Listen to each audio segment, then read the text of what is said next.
오늘 우리에게 주시는 하나님의 말씀 보도록 하겠습니다. 구약성경 시편 122편 6절로 9절까지의 말씀입니다. 구약성경 897면에 있는 시편 122편 6절로 9절까지의 말씀, 저와 여러분들이 한 절씩 교독 드리도록 하겠습니다. 시편 122편 6절로부터의 말씀입니다. 예루살렘을 위하여 평안을 구하라. 예루살렘을 사랑하는 자는 형통하리로다.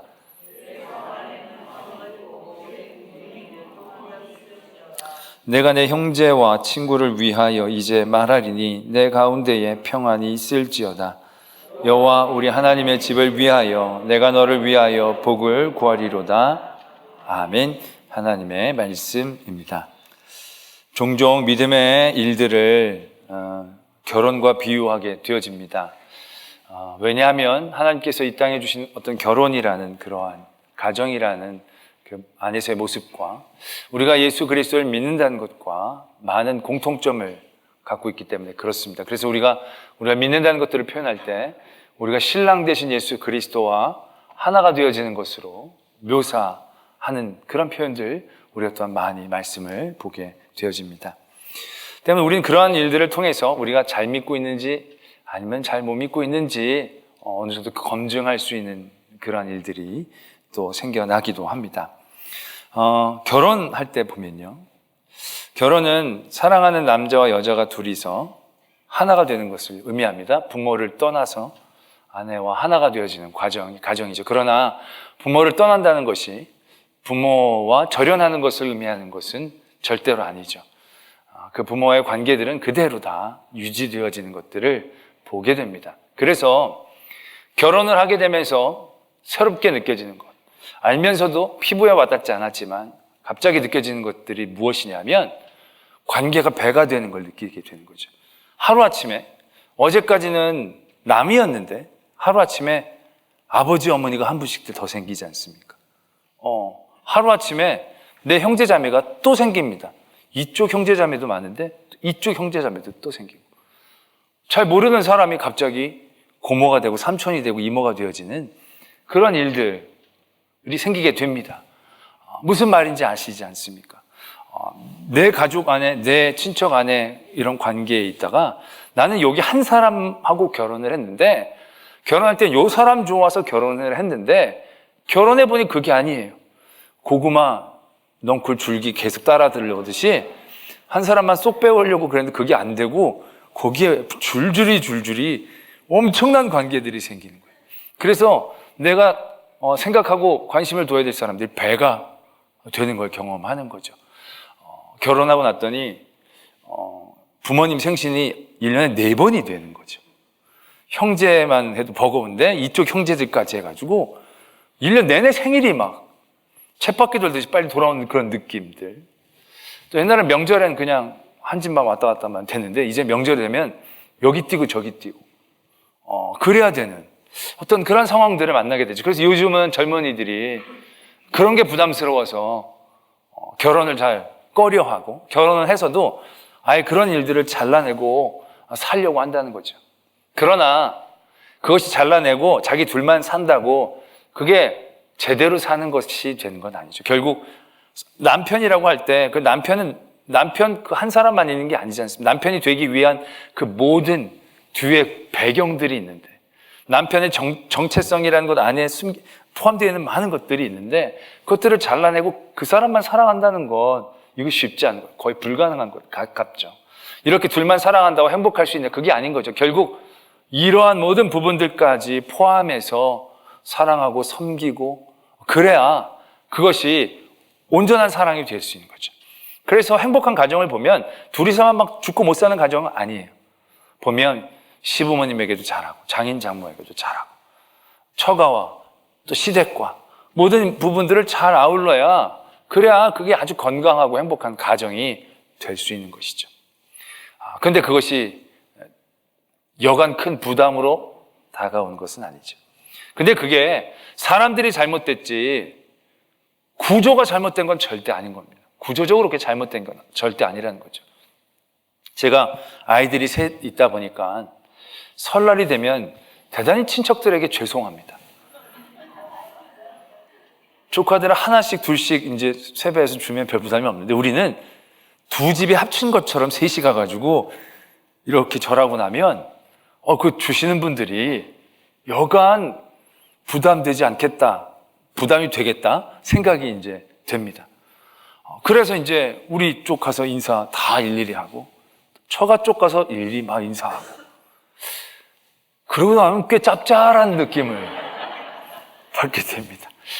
그때 느낍니다. 많은 게 좋구나. 이 많으니까 수금할 때가 많은 거예요. 뭐 챙길 때가 많고 섬길 때가 많지만 수금할 때가 이게 구조적으로는 전혀 나쁜 게 아니에요. 예전에는 두 사람만 나를 사랑해 주셨는데 이제는 네 사람이 나를 사랑해 주시고 나를 위해 기도해 주신다는 거지 않습니까?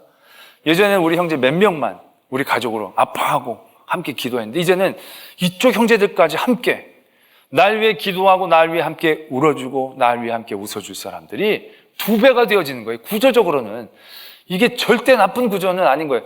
못된 사람들이 거기 안에 막 포함되어 있기 때문에 이게 임상학적으로 힘든 거지 원래 구조로는 절대로 이게 나쁜 구조가 아닌 거죠. 이게 정말로 은혜인 것이죠. 할렐루야. 우리가 하나님을 믿는다는 것도 그와 같은 것입니다. 우리가 하나님을 잘 섬긴다라고 했을 때 하나님만 사랑하고 하나님만 섬긴다라고 하는 것은 말이 안 됩니다. 하나님께서도 일찍이 그것을 얘기해 주십니다. 너희들이 나의 백성이 되고 나를 잘 섬긴다는 건 무엇을 얘기하는 줄 아느냐? 그래서 십계명을 주셨지 않습니까? 십계명이 나만 잘 섬기고 나만 잘 따르면 돼. 그것으로 끝나지 않지 않습니까? 그 십계명이라는 것이 하나님을 사랑하는 계명 이외에도 이웃을 사랑해야 되는 계명들을 쭉 적고 계십니다. 예수님도 분명히 적고 계시지 않습니까? 하나님을 사랑하고 내 이웃을 사랑하라는 것. 이건 두 가지 조건을 얘기하는 게 아닙니다. 이게 물을 흐르듯이 하나가 되어지는 것을 의미하는 거죠. 우리가 하나님을 사랑하게 된다, 하나님을 잘 믿는다라는 것, 우리가 아내를 사랑한다, 아내를 진짜 사랑하면 저같이 말뚝에다가 절을 한다고 그러지 않습니까? 아내가 사랑하는 화초가 있고 아내가 사랑하는 강아지가 있고 아내가 사랑하는 것이 있으면 솔직히 그것까지도 내가 아낄 수 있는 마음이 되어야 되는 거죠. 아내가 사랑하는데 내가 그거를 없인 여긴다면 이건 아내를 건강하게 사랑하는 건 절대 아니지 않습니까? 아내가 나는 사랑하는데 막 내 옷은 막 찢어버리고 나는 사랑하는데 내가 좋아하는 책은 버리고 그건 아니지 않습니까? 내가 보기엔 쓸모없지만 내 사랑하는 사람이 사랑하면 그것까지도 소중하게 여겨주는 것이 건강하고 온전한 사랑의 모습 아니겠습니까? 우리가 하나님을 잘 믿는다, 하나님을 사랑한다, 그래서 하나님만 딱 사랑하고 하나님만 잘 섬긴다. 이건 대단히 이기적이고 육신적인 사랑, 제대로 하나님을 사랑하고 있는 게 아닌 것이죠. 하나님만을 사랑해서 하나님 앞에 빨대 꽂아가지고 쪽쪽 빨아먹을 생각만 하는 거지 진짜 하나님 사랑하고 믿는다라고 얘기할 수 있는 게 아니다라는 얘기죠. 하나님을 정말로 사랑하는 사람들은 어떻게 됩니까? 하나님의 마음과 하나님의 눈으로 바라보는 거죠. 그래서 그들을 그러한 상황으로 봅니다. 제가 몇 주에 걸쳐서 그런 얘기들을 조금씩 드렸지만 다윗이 하나님을 너무 사랑하잖아요. 그렇게 어떻게 돼요? 사울, 자기랑은 원수지간이에요. 막 너무 죽여도 되고 죽이고 싶은 그런 사람이에요. 근데 그 사울을 죽일 수 있는 순간에 그 사울을 죽이지 않습니다. 왜? 하나님을 사랑하니까. 하나님이 기름 부어 세우신 사울이니까. 그래서 다윗이 자기가 손을 대지 않죠. 이게 진짜 건강하게 사랑하는 것 아니겠습니까? 나는 죽이고 싶어도, 나는 죽여도 되는 사람이지만 이게 하나님이 아끼시고 하나님이 사랑하는 사람이니까 내가 건드리지는 않겠다는 거죠. 이게 정말 건강한 사랑 아니겠습니까? 그러니까 하나님을 잘 사랑하고 잘 섬긴다? 그럼 하나님의 마음과 하나님의 눈을 따라가게 되는 거겠죠. 하나님이 원하시는 일들을 하고 싶어 하는 것이 되겠죠. 그래서 하나님을 사랑하게 될 때 그것은 자연히 하나님이 사랑하는 또 다른 나, 하나님이 구원하시기 위해 피값 주고 사신 또 다른 나라고 얘기할 수 있는 여러 존재들을 그 하나님의 마음으로 바라볼 수 있는 중심을 갖고 있는 것, 그것이 잘 믿는 거겠죠. 그것이 건강하게 믿는 모습이 맞는 것이겠죠. 나는 하나님을 사랑하는데 도저히 나는 저 사람은, 저 집사님, 저 권사님, 이 사람 내가 진짜 사랑하고 싶지 않아. 이건 하나님을 내가 사랑하는 만큼, 내가 필요한 만큼만 사랑하는 굉장히 건강하지 못한 사랑의 모습이 되는 것이겠죠. 우리가 하나님을 사랑한다라고, 하나님을 제대로 믿는다, 내 스스로를 검증할 때, 그럼 하나님의 마음을 가는 것입니다. 그래서 보면 여러 믿음의 어르신들을 보면, 기도할 때 보면 진짜 세계일주 다 합니다. 교회도 무슨 아는 목사님들은 다 읽습니다. 그 어르신과 관계없어요. 제가 보면 잘 몰라요. 개인적으로 몰라요. 근데 그 목사님을 위해서 기도하는 거예요. 꽤 큰 중책을 맡으신 목사님, 그 목사님 잘 사역하게 해달라고. 그러면서 막 트럼프도 잘 좀 중심 잘 잡게 해달라고, 저기 전쟁 안 하게 해달라고, 김정은 회개하게 해달라고. 그 무슨 상관이 있어요. 근데 하나님의 마음이 막 느껴지는 거죠. 하나님을 깊이 사랑하면 사랑할수록 그 하나님의 마음이, 세상 사람들은 그 오지랖이라고 얘기하는데 오지랖이 아닌 거죠. 하나님의 마음인 거죠. 하나님을 사랑할 때 하나님을 사랑하는 그 사람에까지 우리의 마음과 우리의 사랑의 부분들이 미쳐지게 되는 것, 그러한 모습들이 우리 안에서 나타나야 그것이 정말 하나님을 잘 사랑하는 모습이 된다는 것을 우리가 깨달아야 한다는 것입니다. 오늘 시편 122편은 그런 말씀을 우리에게 하고 계십니다. 지금 성전에 올라가면서 하나님 앞에 나아가면서 성도들이 어떠한 마음을 갖기를 원하시는지, 그러한 마음들을 하나님은 이 말씀을 통하여 우리가 고백함으로 하나님 앞에 나오기를 원하는 그런 말씀들을 쭉 이제 우리가 나누고 있습니다. 120편은 우리의 연약함과 부족함을 깨닫고 하나님 앞에 간절함으로 나와야 한다는 그런 말씀이라고 한다면, 121편은 그럼에도 불구하고 우리는 연약하지만 하나님이 소중하게 여기시는 그 한 사람이다라는 것을 깨닫고 하나님 앞에 우리가 존귀한 자로서 나가야 하는 그런 말씀을 드렸다면, 122편은 그런 개인적인 그런 말씀 안에서 우리의 틀을 더욱더 넓히기를 도전하고 계시죠. 그래서 우리가 읽은 6절 말씀에서도 보면 예루살렘을 위하여 평안을 구하라. 그전까지는 나의 안녕, 나의 평안, 나의 어떤 복, 내가 환난에서부터 벗어나는 것들을 기도했다라고 한다면, 이제부터는 그게 아니라 예루살렘의 평안을, 또 내 성과 너의 궁중과 내 집안과 내 형제들, 내 친구들, 하나님의 집을 위하여 평안을 구하라. 이건 어떻게 보면 막 간절히 구하는 그러한 모습보다는 그렇게 찬양하는 겁니다. 이렇게 나가면서 예루살렘 성 안에 평안을, 너의 궁중에, 너의 집안에 평안을, 내 친구들, 내 형제들, 내 친척들에게 평안을, 하나님의 집에 평안을 막 이렇게 선포하면서 성전으로 나가기를 원하고 계신다는 거죠. 우리가 하나님 앞에 나갈 때 이러한 모습을 원하신다는 것입니다. 때문에 우리가 오늘 성전으로 나올 때 여러 가지 개인적인 아픔과 기도의 제목이 있다 할지라도 하나님의 집에 대한, 또 하나님이 사랑하는 모든 사람들에 대한 평안을 구하는 그런 우리의 중심을 잃지 말아야 한다라는 것을 우리는 한 번 더 깨달아야 하는 거죠. 그런데 여기서 예루살렘의 평안을 구하라는 것들이 우리에게 더 깨닫게 해주시는 중심이 있음을 보게 됩니다. 우리는 단순히 이게 우리 교회가 평안하게 해주십시오, 우리 형제가 편안하게 해주십시오, 그러한 기도의 제목을 하라는 것으로만 우리가 생각하는데 그것보다 더 깊은 의미가 있습니다. 왜냐하면 우리가 교회의 평안을 원한다? 그럼 우리 생각하는 건 다 뭡니까? 교회에 별일이 없기를. 그렇지 않습니까? 우리 형제 자매들이 별일이 없기를.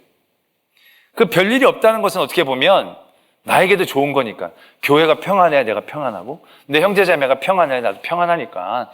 그러니까 선제적으로 그런 평안들, 내게 환난과 어려움이 닥칠 그러한 장소들을 선제적으로 미리미리 간구해서 평안을 지켜라, 어떤 이러한 생각 안에서 그 평안을 구하는 그런 중심이 아니다라는 거죠. 그런 것보다도 더 깊은 마음이 있다는 것입니다. 뭐냐면 우리가 읽지는 않았지만 1절에서부터 말씀이 이렇게 이어집니다. 사람이 네게 말하기를 여호와의 집에 올라가자 할 때에 내가 기뻐하였도다. 1절이 이렇게 시작합니다. 전 이 1절이 참 재밌다고 생각합니다. 어떤 사람이 내게 말하기를 여호와의 집에 같이 올라가자 할 때 내가 기뻐했다는 겁니다. 뭐가 기뻤을까요? 첫 번째는 여호와의 전에 가니까, 이제 가게 되니까 그게 기뻤을 것입니다. 그 뒤에도 보면 이제 성전을 보니까, 성전을 보면 그 성을 보면 평안이 있고 그 성전을 통해 은혜가 있고, 그러니까 거기 갈 생각을 하니까 너무 기쁘고 좋아서 기뻐하는 그 기쁨도 있을 것입니다. 근데 그런 기쁨을 얘기하려고 했다면 굳이 누가 가자고 했을 때 내가 기뻐했다라고 적지 않아도 될 겁니다. 내가 성전에 올라가려고 할 때 내가 기뻤다. 성전을 보는 기쁨만이라면 굳이 누가 나한테 가자고 했다는 얘기들을 굳이 적을 필요는 없겠죠. 근데 1절은 그걸 적고 있다는 사실입니다. 2절에서도 보면 예루살렘아 우리 발이 내 성문 앞에 섰도다. 우리 발이, 우리가 함께 가는 발이 그 성문 안에 섰다는 거죠. 3절에서도 보면 예루살렘아 너는 잘 짜여진 성읍과 같이 건설되었도다. 이건 성읍이 여러 가지 이제 이 집이나 이런 것들 성벽으로 아주 단단하게 든든하게 평안하게 세워지고 있는 모습을 얘기하고 있는 거죠. 근데 이것은 그 성전이 세워지는 모습을 의미하는 것에서 그치는 것이 아니라 그 성전 안에 있는 모든 구성원들 하나하나가 서로 잘 연결되어져 있다.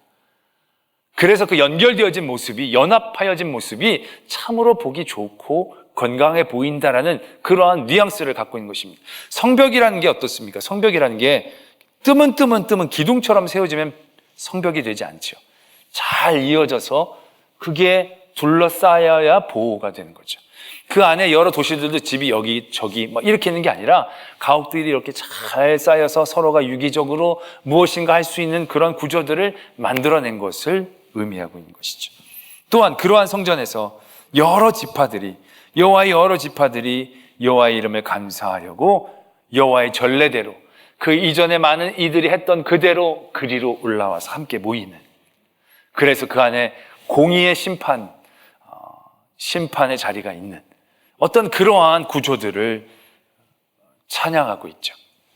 1절에서 또 5절에까지 보면 여러 가지 그 순례자가 성전으로 올라가서 성전을 바라보면서 느끼는 어떤 감정들을 적고 있는데, 그 감정에서 우리가 느낄 수 있는 한 가지 어떤 형태가 있습니다. 그것이 뭐냐면 함께라는 것입니다. 함께.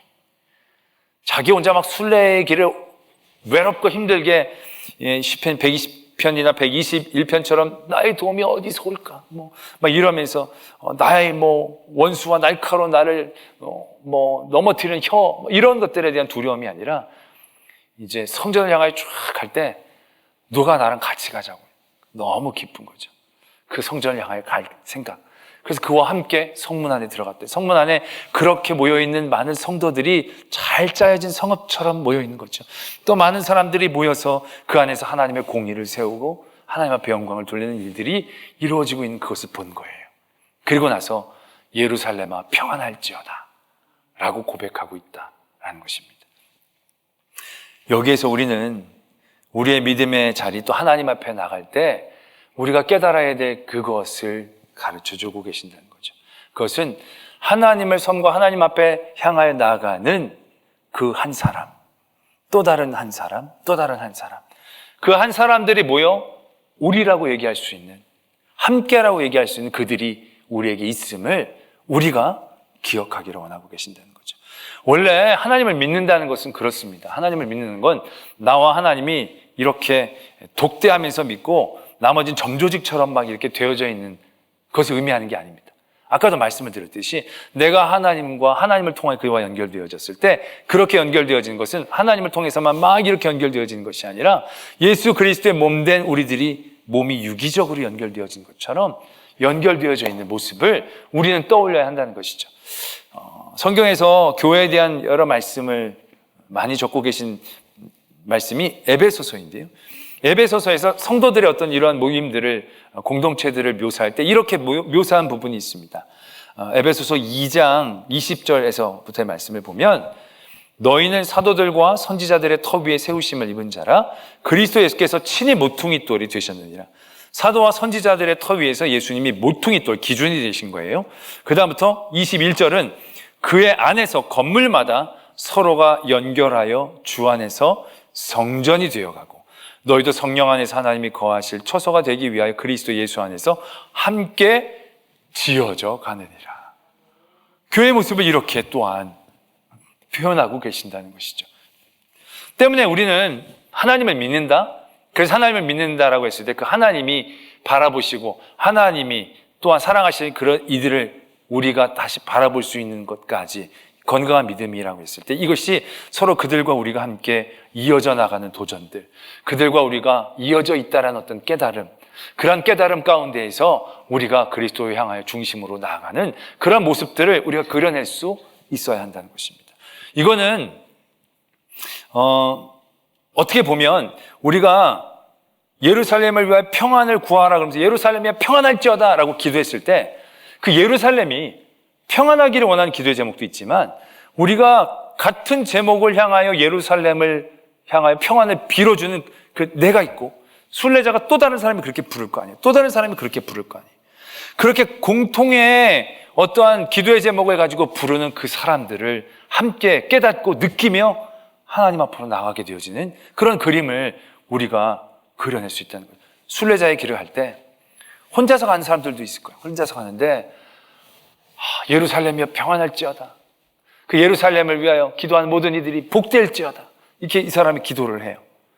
그럼 나만 그렇게 기도를 하면 따르게 교회 오는 사람들은 그냥 내 기도로 다 먹고 사는, 나만 손해보는 느낌이 있잖아요. 근데 모두가 다 그렇게 기도한다고 생각해 보세요. 그럼 어떤 구조가 됩니까? 그 기도와 선포란 또 다른 나의 기도가 나에게 다가오겠죠. 그렇게 평안을 기는 평안이 나에게 다가오겠죠. 교회가 평안해서 내가 문제가 없는 그런 구도가 아니라 그렇게 기도하는 이들의 기도를 통하여 우리가 함께 붙고 함께 잘 짜여진 성읍처럼 함께 그 일들을 기뻐하며 나눌 수 있는 그런 동역자, 그런 일들에 대한 깨달음들이 우리가 하나님 앞에 나갈 때 분명히 인정되어져야 한다는 것을 뜻하는 것이죠. 사도 바울이 빌립보에 선교를 하러 갈 때 계획이 없었어요. 원래 유럽은 그의 계획이 없었는데 하나님이 막 가라고 하셔서 유럽으로 갔어요. 그 이전까지 소아시아 쪽에서의 바울의 전도는 회당을 중심으로 시작을 했어요. 그래도 하나님을 좀 아는 사람들을 거기에서부터 시작을 했다는 거죠. 근데 이제 유럽 지역은 아예 그런 회당이 없는 지역이 너무너무 많은 거예요. 그러니까 완전히 맨 땅에 해당하는 거예요. 말하자면 하나님을 좀 알아야 하나님의 아들 예수 그리스도를 얘기할 텐데 전혀 그런 게 없는 데에서부터 말씀을 시작한다는 것이 여간 쉽지 않은 거예요. 그래서 빌립보 지역에 갔는데 회당이 없으니까 기도하는 자리를 찾습니다. 대부분 그렇게 흩어진 디아스포라가 회당이 없는 경우에는 어떤 강가에서 기도를 많이들 했다고 그러더라고요. 그래서 이 바울과 바나바가 그 기도하는 자리를 찾아가죠. 갔더니 거기에 기도하는 몇 여자가 있었다는 거예요. 거기에 그의 많은 동역자들이 이미 있었다는 사실을 그가 깨닫고 발견하는 거죠. 그때 아마 사도 바울은 성경은 적고 있지 않지만 많은 위로를 얻을 수 있었을 것입니다. 유럽에 홀로 덩그러니 가버린 바울, 여기서 내가 어떻게 하나, 그래서 하나님을 향하는 마음으로 왔는데 그러한 마음을 갖고 온 성도들이 또 있었다는 사실들, 거기에서 무가 아니었다는 사실들, 그것은 어떻게 보면 그 사도 바울이 그 선교 여행을 계속하게 되어질 때에 굉장히 중요한 힘, 그 동역자들에 대한 생각들은 굉장한 힘이 되었다라는 것을 우리는 미루어 생각해 볼 수 있다는 얘기죠. 저는 날마다 놀랍니다. 요즘 교회 오기가 얼마나 어렵습니까? 나는 목사니까 오죠. 그래서 늘 주일마다 토요일 저녁마다 그러한 말하자면 근심에 눌릴 때가 있습니다. 나는 설교라도 해서 오지 사람들이 안 오면 어떡하나, 이렇게 핍박하고 다들 그래서 안 오면 어떡하나, 다 연약해 보이시는 분 조금만 뭐 재미있고 막 날씨만 좋고 막 그러면 막 가슴이 막 벌렁거리고 막 나올 때 단풍이 반짝반짝거리면 막 땀이 식은 땀이 막 나고 막 그렇습니다. 근데 와서 보면 역시나 제가 좀 일찍 오는 편이긴 하지만 오는 길이 한산합니다. 막 걱정이 되는 거예요. 그리고 이제 일부 예배 딱 오면 놀라운 거예요. 그래도 같은 생각을 가지고 주님 앞에 나온 동역자들이 이렇게 많은 거예요. 2부 예배 때도 보면 3부는 더 심합니다. 그 감동이. 처음에 이제 예배 시작 기도를 할 때는 정말 많지 않거든요. 그래서 때가 왔구나 드디어. 눈 딱 기도하고 눈 딱 뜨면 할렐루야 딱 하나님이 또 어떻게 이렇게 한 분 한 분 이게 어떻게 보면 막 다 끌어모아가지고 여러분들이 제 팬클럽이라고 막 다 오게 된 게 아니잖아요. 한 분 한 분 진짜 한 땀 한 땀 오신 거잖아요. 뭐 그룹 쪄가지고 서로 뭐 오호 뭐 이렇게 감독하고 그렇게 온 게 아니라 한 사람 한 사람 한 사람 온 게 이만큼인 거예요. 놀라지도 않으시고 이런 감동도 없으시고 그런 동역자가 있다는 것이 마음에 얼마나 큰 위로와 힘이 되어지는지 여러분들은 아시냐는 거죠. 하나님의 사람들을 사랑한다는 것 어떻게 보면 우리에게 또 다른 짐을 지는 일이 될 수도 있습니다. 그러나 아까도 말씀을 드렸지만 우리가 결혼을 하게 되면 또 다른 한 관계들을 확 끌어안을 때 그게 대단한 부담일 수도 있지만 부담이 아니라 은혜의 분량인 거죠. 마찬가지입니다. 우리가 하나님을 잘 믿는다, 하나님을 잘 섬긴다고 했을 때 그 일들을 그 모든 부담들을 그래서 그 사람들을 다 바라보고 하나님의 마음을 그 사람들을 다 챙긴다는 것이 우리에게 여간 힘든 일처럼 다가오지 않을 것입니다. 근데 그게 우리에게 주어진 하나님의 부담이 아닌 거죠. 그 한 사람 그렇게 느끼는 내가 또 그 한 사람이 있는 거고 그런 한 사람 한 사람들이 다 있다는 그 동역자들이 있다는 것에 대한 깨달음이 우리들에게 얼마나 위로가 됩니까? 그렇게 함께 할 수 있는 사람이 어디엔가 있을 때 우리가 정말로 많은 핍박과 환난 가운데 숨어 들어가서 함께 예배하지 못한다 할지라도 나 혼자 믿음 갖고 있는 거 아니야? 아닐 겁니다. 분명히 하나님께 그렇게 기도하고 평안을 구하는 사람들이 곳곳에 있어서 그런 동역자들의 기도를 통하여 우리가 다시금 서로가 위로받고 세임을 얻고 일어날 수 있는 그런 자리들을 우리는 지켜낼 것입니다. 오늘 예루살렘의 평안을 구한다. 예루살렘에 전쟁이 없고 예루살렘에 기근이 없고 예루살렘이 무탈한 것만을 의미하는 게 아닙니다. 지금 성전에 올라가면서 예루살렘의 평안을 선포하는 그 모든 순례자들의 자리들 예루살렘이 늘 평안했던 거 아닙니다. 굉장히 어렵고 힘들 많은 환난들을 풍파들을 다 겪었던 그 땅입니다. 그러나 그럼에도 불구하고 이들이 예루살렘의 평안이라고 찬양하면서 나갈 수 있었던 건 그 땅의 기근, 여러 문제가 있고 없고의 문제가 아닌 거죠. 그렇게 찬양하며 나갈 수 있는 동역자가 있다는 사실이 그들에게는 평안이고 그들에게는 힘이었다라는 사실들을 우리에게 다시 한번 도전하고 있다는 것이죠. 고린도 교회가 여러 가지가 문제 있는 교회였습니다. 근데 고린도 교회의 문제는 지금 이 시대에 사는 우리의 문제와 거의 똑같습니다. 고린도 교회는 세속 문화가 가장 활발하고 융성한 그곳에 세워졌던 교회입니다. 많은 유혹과 많은 핍박들에 직면한 교회이죠. 딱 지금 우리가 서 있는 그 자리와 똑같습니다. 여러 문제들이 그 교회 안에 있습니다. 그런 여러 문제 가운데 가장 심각하게 다루었던 문제가 뭐냐면 파당이 지어진 겁니다. 서로 파가 나눠진 겁니다. 아니 더 비윤리적이고 비도덕적인 문제들이 훨씬 많았습니다. 굉장히 비윤리적이고 이건 말도 안 되는 그런 문제들이 그 문제들은 뒷전이고요.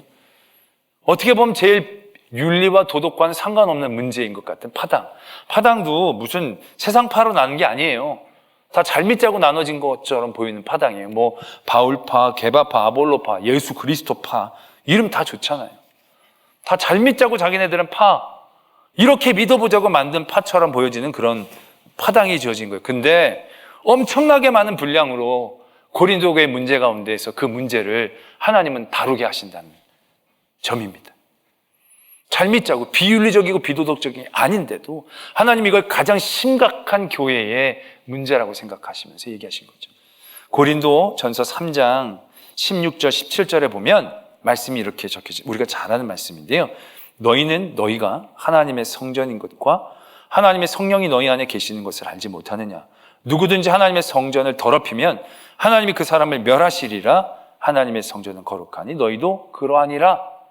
말씀이 이렇게 적혀져 있습니다. 이 말씀이 어떤 문제 뒤에 적혀 있을 거라고 생각하십니까? 여러 음란, 우상 숭배, 우리는 우리를 더럽히는 일들이 그러한 것이라고 생각하죠.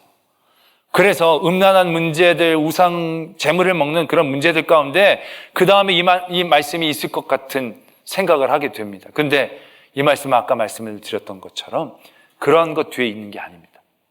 전혀 더럽혀지는 것 같지 않고 오히려 열심을 내려고 했던 가운데에 나타났던 부작용 같은 그러한 교회의 파당이 나눠지는 그 문제 다음에 그 문제를 얘기하는 그 가운데에 이 말씀이 우리에게 주어진 거예요. 너희의 성전을 더럽히지 말라는 거죠. 하나님 그 사람을 멸하시겠다. 더럽힌다는 게 과연 뭐냐? 비윤리적이고 비도덕적인, 술 마시고 음탕한 데 가고 창녀와 놀고 그러한 이야기들, 그런 일들보다 더 더러운 일들이 있다라는 얘기를 얘기하고 계시는 거죠. 그게 바로 파당을 짓는 겁니다. 파당을 짓는 일의 핵심은 서로 잘못 짜고 나눠진 건데 그게 잘못 짜고 나눠진 게 아니라는 거죠. 고린도서 3장 3절에 보면 이렇게 적고 있습니다. 너희는 아직도 육신에 속한 자로다. 너희 가운데 시기와 분쟁이 있으니 어찌 육신에 속하여 사람을 따라 행함이 아니리요. 말씀이 이렇게 적고 있다는 거죠. 분쟁하고 나누어지는 것, 이 안에는요 하나님의 이름 잘 믿겠다라는 포장이 씌워져 있을지 모르지만 그 안에는 육신의 생각이 있다는 것이죠. 그 안에는 육신의 마음과 자기가 원하고 자기가 바라는 것들에 대한 생각들이 그 안에 숨겨져 있다는 것이죠. 이게 우리를 더럽히고 이게 우리의 교회를 무너뜨리고 이게 우리가 하나님 앞에 벌받는 굉장히 중요한 이유가 될 수도 된다는 것을 고린도서는 우리들에게 경고하고 계신다는 것입니다. 우리도 교회 안에 여러 가지의 모임들이 있습니다. 잘 믿자고 하는 모임들, 유년부, 소등부, 초등부 뭐 이런 거는 문제가 없죠. 근데 우리가 뭔가 파당을 지을 때 육신의 어떤 자기의 생각들 가운데에서 우리 고향 사람들끼리 잘해보자고. 이게 진짜 고향을 복음화시키기 위해 모인 모임입니까? 우리 학교 출신 모여가지고 우리 잘 나가는 학교 출신이니까 우리가 손도 이게 정말 주신 은혜로 갚기 위해서 모이는 모임이겠습니까? 아니라는 거죠. 그 안에는 육신이 그리스도의 이름으로 포장되어 있는 것이죠. 다 교회 보면 어떤 동호회 다 있습니다. 뭘 하면서 우리가 복음을 전하고 뭘 하면서 그러고 복음을 전하면 좋죠. 근데 그게 자기의 어떤 유익과 자기의 편과 자기의 인간적 생각 같은 것들을 만들어내고 표현하는 장이 되어진다면 교회는 끊어지는 거죠. 서로가 하나님과는 연결되어 있지만 서로의 연결은 서로의 육신적인 이유들로 그게 끊어지고 나눠지는 일들을 만들어내는 거죠. 그렇게 될 때 그 교회가 얼마나 크고 심각한 위기에 직면하는가를 하나님께서는 우리에게 경고하고 계신다라는 것이죠. 때문에 우리는 우리의 믿음의 자리에서 시편 122편 하나님의 성전으로 향하여 나갈 때 우리라는 것들을 내려놓아서는 안 됩니다. 우리의 동역자라는 생각들을 내려놓아서는 안 됩니다. 제가 제 마음 가운데서도 늘 싸우는 게 있습니다. 어떤 교회, 어떤 목사님 잘 나간다는 얘기를 들으면 솔직히 감사합니다. 그러면서 내심 뭔가 부럽기도 하고 시기심 같은 게 분명히 생기는 것을 발견하게 됩니다. 그러한 부분에서 우리가 분명히 얼마나 철저하게 깨어 있을 수 있느냐. 누군가 목회를 잘하는 것에 대해서 너무 기뻐. 제가 전에도 그런 말씀을 드립니다. 제가 미국에서 공부하고 있었을 때, 목회를 못하고 있었을 때 너무 답답했는데 어떤 목사님이 저한테 야, 한국에서 어떤 목사님이 목회를 되게 잘한대더라. 그래서 내가 그래요? 그렇다고 그러더라고요. 그런데 나는 그분이 너무 고맙다고. 고맙기는 그냥 잘하면 잘했지. 그랬더니 그분이 내가 지금 여기서 제대로 못하는데 내 아버지의 일을 그분이 그렇게 잘해주시니까 그게 얼마나 고마운지 모르겠다. 저는 그게 아직도 늘 제 마음의 도전입니다. 고마움을 느껴야 되는 동역자로서, 우리로서 그러한 마음들을 우리가 잃지 말아야 하는 거죠. 아울러서 우리가 그러한 우리에 대한 생각들을 붙잡음으로 나 혼자 믿고 나 혼자 고난당하고 나 혼자 핍박당한 게 아니라는 것을 아셔야 합니다. 내가 그 일들에 깨어 기도하면 기도할수록 다른 사람들도 나를 위해 그렇게 기도하는 것들을 알게 되어지는 거죠. 그리고 나 혼자 외롭고 슬프지 않다는 것을, 나 혼자만 당하는 고난이 아니라는 것을, 나를 위해, 내가 그들을 위해 중보했듯이 그들도 나를 위해 중보하는 이들이 있음을 깨닫고 우리가 함께 잘 짜여진 예루살렘 성처럼 문제가 없고 환란이 없는 것에 대한 얘기가 아니라 그런 것이 있다 할지라도 그런 믿음의 동역자들이 함께 쫙 모여 잘 짜여진 성읍처럼 하나님 앞에 함께 나갈 수 있는 그런 일들로 기뻐하고 찬양하고 그런 일들로 기도할 수 있는 저희들 되어지기를 소망합니다. 그런 마음 가운데에서 우리가 나갈 때 우리 교회가 더욱더 하나 되고 또 우리 교회를 통하여 우리가 접합제처럼 되어져서 모든 교회가 조금씩 붙어서 하나가 되어지고, 요즘 세상에서 보여지는 것이 뭡니까? 다 뿔뿔이 나눠지는 것 아니겠습니까? 개인주의라고 해서 서로 나눠지고 수없이 나눠지고 자신의 이해관계에 따라 끊임없이 나눠지고, 그게 옳다라고 얘기하는, 하나님께서 예수 그리스도를 이 땅에 보내주셔서 화목제물을 삼으신 것은 하나 되기를 원하시는 하나님의 마음인 거죠. 거기에 반대되어 나가는 이 세상의 흐름 가운데 오늘 우리는 122편을 통하여 우리를 깨닫고 우리를 통하여 더욱더 하나님의 일들을 감당하기를 도전하는 저와 여러분들이 되어지기를 소망합니다. 기도하겠습니다. 오늘 말씀을 다 같이 생각하시면서 우리가 때로는 되게 부담스럽고 불편할 때도 있습니다. 그러나 그 우리가 불편한 우리가 아니라 내가 힘들 때 날 위해 기도해 줄 우리인 거죠. 내가 그들 위해 기도해 주듯이 그들도 나를 위해 기도해 주는 우리가 우리입니다. 우리는 나의 큰 모습이 되어지는 거죠. 그 우리가 모든 세상의 문제와 환난 가운데서도 예루살렘 성벽처럼 단단히 우리를 지키고 보호하시고, 그래서 하나님 앞에 영광을 돌리는 그런 믿음의 경주에 큰 도움이 되어지는 동역자들이 될 것입니다. 오늘 우리가 기도할 때 하나님 우리의 지경이 넓어지게 해주시옵소서. 우리를 보게 하시고 하나님의 마음을 그들을 품게 하실 때에 그들이 우리의 짐이 아니라 그들이 우리의 또 다른 복임을, 그들이 우리의 또 다른 평안임을 깨닫게 하여 주시옵소서. 이러한 기도의 제목으로 하나님 앞에 나가겠습니다. 아버지 하나님, 우리 모든 삶의 자리에서 하나님을 찬양하기 하나님 아버지 붙잡아 지키시고 인도해 주시옵소서. 주시옵소서. 아버지 앞에 하나님 앞에 영광 드리고 소망합니다. 아버지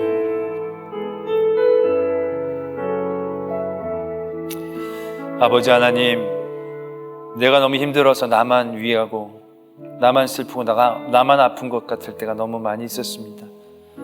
그러나 하나님, 우리가 사랑할 때 하나님의 마음으로 하나님을 사랑하는 또 다른 나를 보게 하여 주시고, 그가 하나님의 마음으로 우리를 위하여 중보하고 있는 위로를 얻게 하여 주시옵소서. 나는 내가 아닌 우리임을, 그 우리가 우리 서로를 위하여 평안을 구하고 중보하고 있음을 깨닫게 하여 주실 때에 하나님, 우리가 더욱더 세상의 환난과 어려움 가운데서도 단단한 성벽 안에 있는 하나님의 성도들처럼 하나님의 은혜를 지켜나갈 수 있게 인도하여 주시옵소서. 때론 우리 됨을 깨트리려고 하는 많은 유혹 가운데 우리가 있습니다.